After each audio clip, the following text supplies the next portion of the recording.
I hear there are demons causing trouble at the castle again. Again? Is anyone sprinkling yet? Aye. Me. That's the only thing that works. What do you think of all this? Occasionally, I hear the servants telling stories that sound like they're taken straight out of a Cistercian penitential. Even Gregory the Great, Gregory of Tours, Caesarius of Heisterbach, or Jacobus de Vorgine all share a similar view of unholy forces.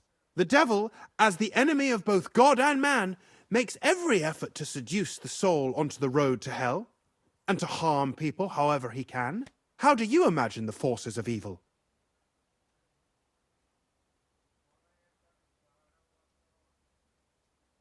Like a horrible serpent that'll wrap its tail around you and suck out your soul. An interesting fantasy, almost Hungarian in nature.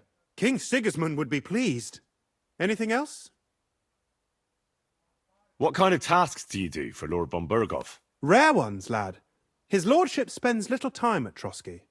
As the royal chamberlain, he has to be in Prague most of the time.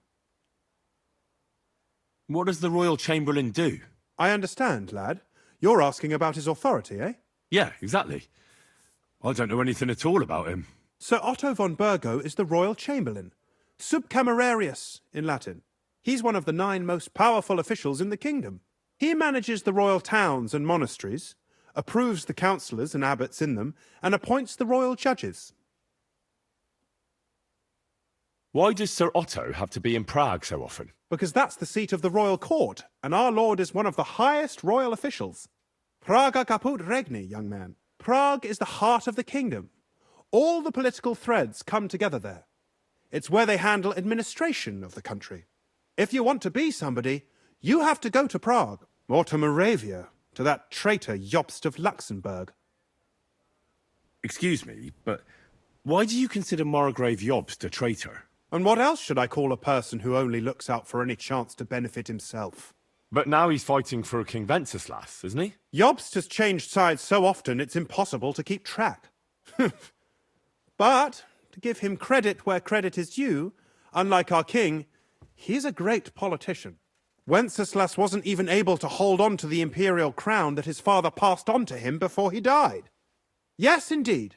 One day that bloody Margrave Jobst of ours is going to make it big. He might even become the emperor himself.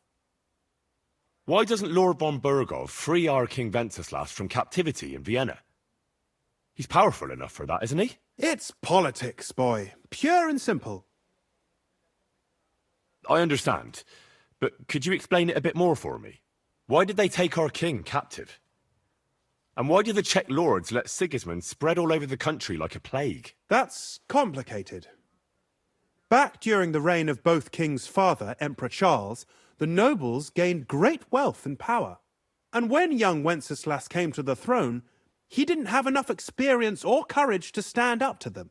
That's why he surrounded himself with faithful lower lords and entrusted them with all the royal offices. I reckon the high nobility didn't like that, eh? You're damn right they didn't.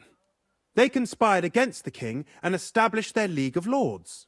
That started a protracted war, dragging the king's cousins, Prokop and Jobst of Luxembourg, into it. But King Wenceslas was stubborn, unyielding, and, unfortunately, also often drunk. He preferred to run away from politics to wine, women, and the hunt. It was only a matter of time before the lords conspired with his brother, the Hungarian King Sigismund.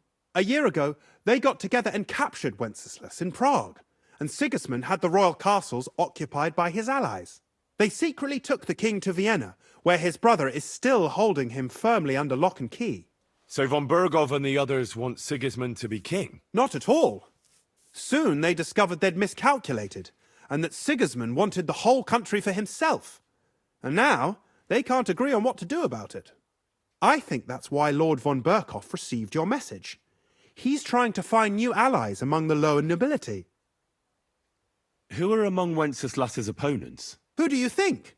All the nobles in the League of Lords, of course. The most powerful are Henry of Rosenberg, Henry of Hraditz, Boresh of Riesenberg, Bohuslav of Schwamberg, and our Sir Otto von Burghoff, too, so far. But we serve Sahanish of Lipa and Radzig Kobyla. Exactly. They're representatives of the lower nobility, who always stood faithfully by Wenceslas because he handed out royal positions to them. Ah, damn politics. On the contrary, boy, it's only thanks to politics that von Berghoff didn't send you two to the gallows straight away. I'd like to learn something. What is this about? I'd like to get better at writing. All right then, but it'll take a while.